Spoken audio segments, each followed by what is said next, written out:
प्रोनेसिस investor academy के इस brand new video में आप सभी का बहुत बहुत स्वागत है। सिटी ने इंडियन इक्विटीज़ को डाउनग्रेड कर दिया है, तो जानने की कोशिश करेंगे कि डाउनग्रेड क्यों हुआ है और साथ ही कौन से सेक्टर्स हैं जिस पे सिटी पॉजिटिव है, कौन से सेक्टर्स हैं जिसमें उन्हें लगता है कि शायद परफॉर्मेंस अच्छा नहीं हो, और साथ ही अगर इंडिया पसंद नहीं है, इंडिया का इक्विटी मार्केट अगर पसंद नहीं है, तो कौन से कंट्रीज़ के इक्विटी मार्केट उन्हें पसंद है, ये सभी कुछ जानेंगे। और साथ ही इस वीडियो में मैं दो और इम्पॉर्टेंट टॉपिक को कवर करने जा रहा हूँ। एक है क्रिप्टो से रिलेटेड, क्रिप्टो में बहुत ज़्यादा रिटर्न्स आ रहा है। क्वेरी है आप लोगों का ना कि भाई इतना ज़्यादा रिटर्न आ रहा है, क्या करें, इन्वेस्ट करें नहीं करें, क्या करें।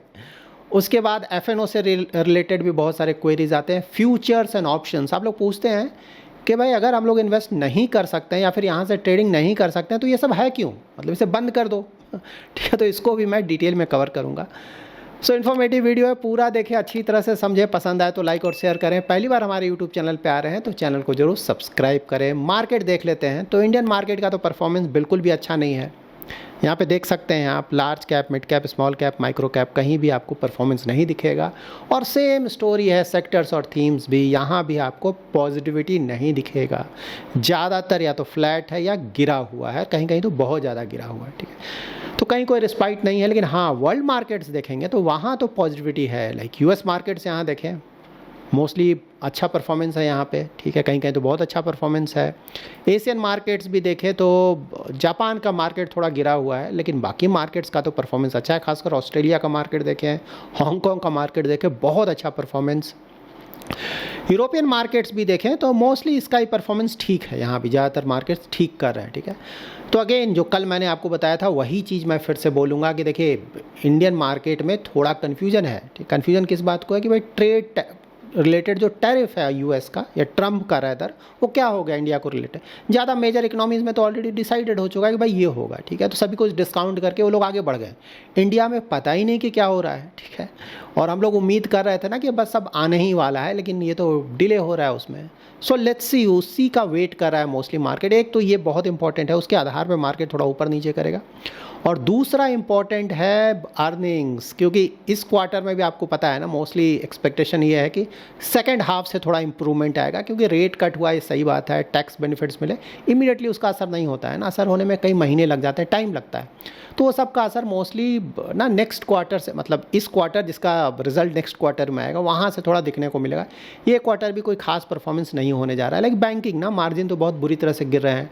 आईटी, बड़ी बड़ी कंपनीज़ का देखिए परफॉर्मेंस बिल्कुल भी अच्छा नहीं आ रहा है मोस्टली। तो यही तो मेजर आता है ना, आईटी अगर ठीक नहीं करेगा, बैंकिंग में अगर कोई खास परफॉर्मेंस नहीं आएगा। सो ओवरऑल आपका जो प्रॉफिट ग्रोथ है, ऑफकोर्स वो कहाँ से आएगा ना, ज़्यादातर तो यहीं से आता है। तो उम्मीद नहीं है कि कोई खास अच्छा परफॉर्मेंस ये जो रिजल्ट्स आ रहे हैं उससे होगा, इसीलिए थोड़ा मार्केट में निगेटिविटी है इसको लेकर। हम लोग ये तो काफ़ी समय से डिस्कस कर रहे हैं ना कि शॉर्ट टर्म में मार्केट ऐसा ही रहेगा, हमें झेलना ही है। ठीक है, यहाँ पे देखिए एक पॉजिटिव है ना कि अगर इंडिया का वोलेटिलिटी इंडेक्स देखें, जिसे हमें विक्स बोलते हैं ना, VIX, तो वो काफ़ी कम हो गया, 11.2 पे आ गया है, 15 मंथ लो पे। इसका ये मतलब हुआ कि मार्केट में कोई बड़ा स्विंग आप एक्सपेक्ट ना करें, मतलब बहुत ज़्यादा वोलेटिलिटी नहीं रहेगा। ऐसा नहीं कि बहुत तेज़ी से नीचे चला गया या बहुत तेज़ी से ऊपर चला गया। ठीक है, मोस्टली इसी रेंज पे थोड़ा सा ऊपर नीचे करेगा। ठीक है, तो विक्स से आपको नेक्स्ट 30 डेज़ का एक प्रोजेक्शन होता है, मतलब रफली, इसका कोई गारंटी नहीं है कि ये बोल रहा है तो ऐसा ही होगा ऑफ कोर्स, लेकिन थोड़ा एक आइडिया मिलता है, रफ आइडिया, कि बहुत ज़्यादा वोलेटिलिटी नहीं होगा। ठीक है, मार्केट्स में थोड़ा बहुत अप डाउन होता रहेगा।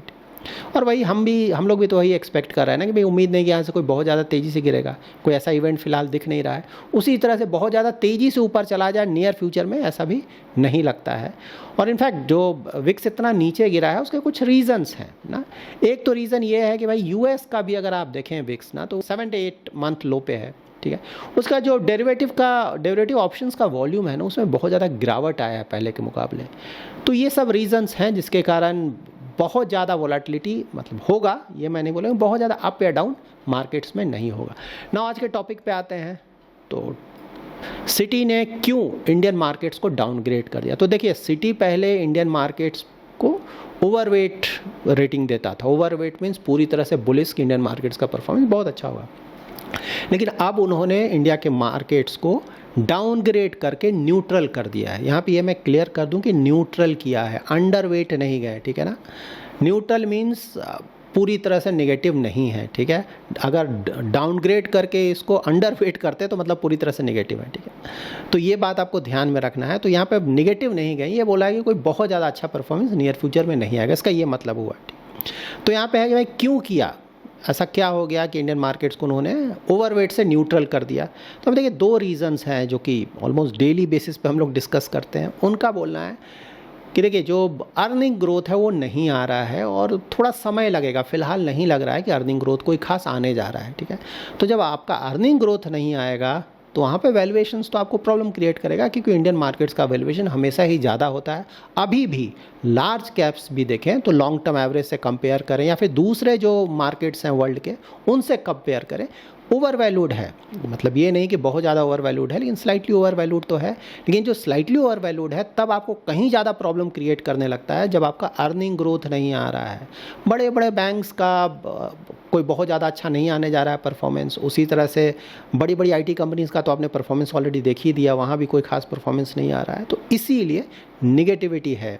तो उनका बोलना है कि भाई इसके कारण हम इसको न्यूट्रल कर रहे हैं, लेकिन हाँ साथ ही वो बोल रहे हैं कि अगर मैक्रो देखें इंडिया का, ठीक है, वहाँ प्रॉब्लम नहीं है, आने वाले समय में अच्छा खासा इम्प्रूवमेंट देखने को मिलेगा। और साथ ही ट्रेड डील का वेट किया जा रहा है यूएस के साथ कि अगर वो पॉजिटिव होता है, ट्रेड डील मतलब हमारे फेवर में आता है, या फिर एटलीस्ट जो रेट लगता है इंडिया पे ना वो दूसरे जो कंट्रीज़ है उससे अगर थोड़ा कम आता है, ठीक है, तो उसके कारण इंडियन मार्केट्स को बहुत ज़्यादा फ़ायदा होगा। और आप एक्सपेक्ट कर सकते हैं कि अगर यहाँ जो कंजम्पशन बूम अगर आता है, क्योंकि इंटरेस्ट रेट कट हुआ है और साथ ही टैक्स बेनिफिट्स भी मिले हैं, तो उसके कारण अगर कंजम्पशन बूस्ट आता है, ट्रेड डील है फेवरेबल होता है, तो एफआईआईज और ज़्यादा इंडिया में आ सकते हैं, ठीक है। तो ये बोल रहे हैं, फिलहाल बोल रहे हैं कि भाई जब तक अर्निंग ग्रोथ नहीं अच्छा होगा तब तक यहाँ पे निगेटिविटी रहेगा, ठीक है। तो सिटी का ये बोलना। अगर सेक्टर वाइज देखें तो बैंक्स, एनबीएफसीज, हेल्थ केयर और टेलीकॉम को लेकर वो पॉजिटिव है, उन्हें लगता है कि यहाँ अच्छा परफॉर्मेंस आ सकता है, ठीक है। और अंडरवेट अगर आप देखें तो आईटी सर्विसेज, मेटल्स और स्टेपल्स मोस्टली, एफएमसीजी तो आपको पता ही क्या चल रहा है। जब तक अर्बन एरिया में थोड़ा कंजम्पशन बूम नहीं आएगा, रूरल तो ठीक कर रहा है, तब तक स्टेपल्स का हालात ख़राब ही रहेगा, ठीक है। लेकिन हाँ उम्मीद है कि आने वाले समय में इंप्रूव होगा, ऐसा नहीं कि हमेशा ख़राब रहेगा। मेटल्स तो बहुत ज़्यादा रिस्की है, दूरी रहने में भलाई है। आईटी सर्विसेज देखिए जो बड़ी बड़ी आईटी कंपनीज़ हैं, तो हम लोग बार बार डिस्कस करते हैं ना, इन फ्यूचर में भी नहीं लगता है कि कोई बहुत ज़्यादा प्रॉफिट ग्रोथ यहाँ आने जा रहा है। मिड कैप्स में तो फिर भी थोड़ा देखा जा सकता है, लेकिन लार्ज कैप्स में तो प्रॉब्लम बना रहेगा, ऐसा ही लगता है। तो मैं डिटेल में कवर करूँगा आईटी सेक्टर को आप लोगों के लिए, ताकि आप अच्छी तरह से समझ जाएंगे कि क्या चल रहा है वहाँ पे। सो नाउ कौन कौन से कंट्रीज़ हैं जहाँ की वो पॉजिटिव है, इंडिया को तो न्यूट्रल कर दिया है। तो यहाँ पे देखिए चाइना को लेकर वो बहुत पॉजिटिव है, कोरिया को लेकर पॉजिटिव है और फिलीपींस, ये 3 कंट्रीज़ हैं जहाँ वो ओवरवेट रेटिंग है। उन्हें लगता है कि यहाँ पे वैल्यूएशन जो है कि काफ़ी अट्रैक्टिव है, क्योंकि इंडिया से तो इन लोगों का वैल्यूएशन बहुत कम होता है ना। और अर्निंग ग्रोथ में भी वो देख रहे हैं कि थोड़ा वहाँ पे पहले के मुकाबले इम्प्रूवमेंट आएगा, इसीलिए पॉजिटिव है, ठीक है। सो नाउ आज का सेकंड टॉपिक है क्रिप्टो। देखिए सबसे पहले तो आप परफॉर्मेंस देख लीजिए क्रिप्टो का। ये देखिए क्रिप्टो का रिटर्न्स, ह्यूज रिटर्न्स, मतलब ऑलमोस्ट डेली बेसिस पे ये बहुत तेज़ी से ऊपर जा रहा है ज़्यादातर करेंसीज, ठीक है। तो यहाँ पे ऑफकोर्स लोग लगा रहे इतना ज़्यादा रिटर्न आ रहा है कि क्यों मिस आउट करें, ठीक है। तो अगेन मैं वही बात रिपीट करूँगा जो कि हमेशा बोलता हूँ, अच्छा है ख़राब है इन चक्करों में ना पड़े। आप देखिए कि आपके लिए सूटेबल है कि नहीं। देखिए क्रिप्टो, ये बिल्कुल सही बात है कि यूएस में इसको बहुत ज़्यादा बढ़ावा दिया जा रहा है, खासकर ट्रम्प बहुत ज़्यादा बढ़ावा दे रहे हैं, ठीक है। तो वो भी एक बड़ा रीज़न है जिसके कारण इतना ज़्यादा बूम देख रहे हैं क्रिप्टो में ना। ETF से बहुत सारे लॉन्च हो गए, वहाँ पे बहुत ज़्यादा इन्वेस्टमेंट हो रहा है, ठीक है। तो इसके कारण ये तेज़ी से ऊपर जा रहा है, ठीक है। और जब गवर्नमेंट ही फेवर में, वो भी यूएस गवर्नमेंट जो कि वर्ल्ड का सबसे पावरफुल है, सबसे ज़्यादा पैसा है, सभी मामलों में सबसे आगे, अगर वही फेवर कर रहा है तो ऑफकोर्स उसके कारण बेनिफिट तो होगा, ठीक है।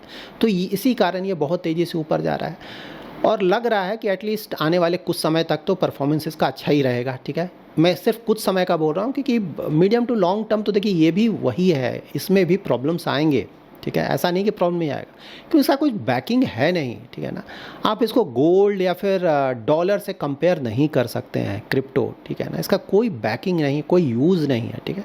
तो मोस्टली ऐसा नहीं लगता है कि हमेशा ही इस तरह का परफॉर्मेंस आएगा, इसीलिए तो इतना वोलाटाइल होता है ना। जाते जाते अचानक पूरा का पूरा गिर जाता है ना, 20%, 30%, 50%, इस तरह का भी गिरावट तुरंत आ जाता है विद इन फ्यू डेज, ठीक है। तो रिस्क तो बहुत ज़्यादा है। तो देखिए यहाँ पे यही ध्यान में रखना है कि अगर नहीं इन्वेस्ट करें तो ठीक है भाई, झंझटी में नहीं पड़ना है, लेकिन अगर किसी को करना है तो एक्सपोज़र काफ़ी कम रखें, ठीक है ना। एक्सपोज़र इतना ही लें कि अगर बहुत ज़्यादा रिटर्न आता है तो उसका बेनिफिट तो आप ले लें, लेकिन अगर वहाँ पूरा का पूरा आपका पैसा उड़ भी जाए तो आपको उसके कारण बहुत ज़्यादा प्रॉब्लम ना हो। इस तरह से एक्सपोज, अगर किसी को लेना है तो, नहीं लेना है तो ठीक ही है, लेना है तो ये दिमाग में रखें, सिर्फ उतना ही रखें कि भाई ठीक बात है, रिटर्न आ रहा है तो एडवांटेज मुझे उठाना है, उठाइए, लेकिन अगर कुछ प्रॉब्लम हो गया वहाँ पे, ठीक है, तो वहाँ पे आपको पूरा जो आपका फाइनेंशियल प्लान है उसमें मेजर प्रॉब्लम्स नहीं आने चाहिए। देखिए जब भी कोई भी इस तरह का चीज़ ऊपर जाता है ना, ठीक है, जिसका कोई बैकिंग नहीं है, बहुत ज़्यादा रिस्की है, तो कभी कभी क्या होता है ना कि कुछ सालों तक लगातार ऊपर जाएगा, ठीक है ना। आप बैठे हैं कि भाई गिरेगा, गिरेगा ही नहीं, सालों तक ऊपर जाएगा कई सालों तक, ठीक है, और फिर अचानक कभी धड़ाम से पूरा का पूरा गिर जाएगा, लेकिन वो कब गिरेगा किसी को पता नहीं हो, तब तक हो सकता है और भी बहुत ज़्यादा ऊपर जा चुका हो, ठीक है ना। तो कुछ लोगों को लगता है क्यों मिस आउट करें, तो उस केस में थोड़ा बहुत एक्सपोजर लिया जा सकता है, लेकिन अगेन यही दिमाग में रखें कि भाई पूरा का पूरा डूब भी जाएगा तो मेरे को बहुत ज़्यादा नेगेटिव असर मेरे फाइनेंशियल प्लान पे नहीं पड़ेगा। क्रिप्टोज को ये हमेशा ध्यान में रखें। इनफैक्ट मुझे ऐसा लगता है ना कि यूएस, देखिए यूएस तो पहले प्रॉब्लम में है, डेट बहुत ज़्यादा है यूएस में, आने वाले सालों में बहुत ज़्यादा प्रॉब्लम होगा, लेकिन हाँ एक ऐसा ट्रिगर पॉइंट जो कि इकोनॉमी को लेकर बैठ जाता है, मुझे लगता है शायद यूएस के लिए, शायद बोल रहा हूँ कि फ्यूचर तो मुझे नहीं पता है, क्रिप्टो वैसा ही कुछ एक फाइनेंशियल इंस्ट्रूमेंट होगा जो कि यूएस इकोनॉमी के, एक होता है ना तात्कालिक रीज़न जिसके कारण पूरा बैठ जाए सिस्टम। हो सकता है जिस तरह से क्रिप्टो को बढ़ावा दिया जा रहा है यूएस में, हो सकता है कि ऑल ऑफ अ सडन कुछ सालों के बाद और ऊपर जाए, फिर अचानक कुछ प्रॉब्लम हो, पूरा का पूरा नीचे गिर जाए और यूएस में बहुत ज़्यादा प्रॉब्लम आ जाए, क्योंकि उनका सिस्टम तो ऑलरेडी प्रॉब्लम में चल रहा है बिकॉज ऑफ ह्यूज डेट। हो सकता है, बट हाँ तब तक अगर किसी को एडवांटेज उठाना है तो उठाया जा सकता है, ठीक। इसके बाद फ्यूचर्स एंड ऑप्शंस, ठीक है। तो देखिए फ्यूचर्स एंड ऑप्शंस क्यों है, मतलब बेकार है, रिस्की है, तो क्यों है, बंद कर देना चाहिए? देखिए बेकार नहीं है, ठीक है, ये बात ध्यान में रखें। फ्यूचर्स एंड ऑप्शंस कुछ लोगों के लिए बहुत ज़्यादा ज़रूरी है और ये होना चाहिए, ठीक है ना। फ्यूचर्स एंड ऑप्शंस में देखिए तीन तरीके के प्लेयर्स होते हैं, इसको अगर आप समझ जाएंगे तो आपकी अंडरस्टैंडिंग होगी। एक होता है यहाँ पे वैसे प्लेयर जो कि हेज करते हैं, ठीक है, तो फ्यूचर्स एंड ऑप्शन मोस्टली इन्हीं के लिए आया है प्रोडक्ट, हेजिंग के लिए। दूसरा होता है आर्बिट्राज और तीसरा होता है स्पेकुलेशन या ट्रेडिंग, ठीक है। हेजिंग का मतलब क्या हुआ, जैसे एक फार्मर है ना, वो मान लीजिए कुछ सामान उगाता है, 50 रुपीज़ पर केजी मान लीजिए उसका रेट है, मान लीजिए राइस उगा रहा है, मान लीजिए 3 महीने के बाद उसको बेचना होगा मार्केट में, फिलहाल मान लीजिए कि जो भी राइस उगा रहा है उसका 50 रुपीज़ पर केजी का प्राइस है।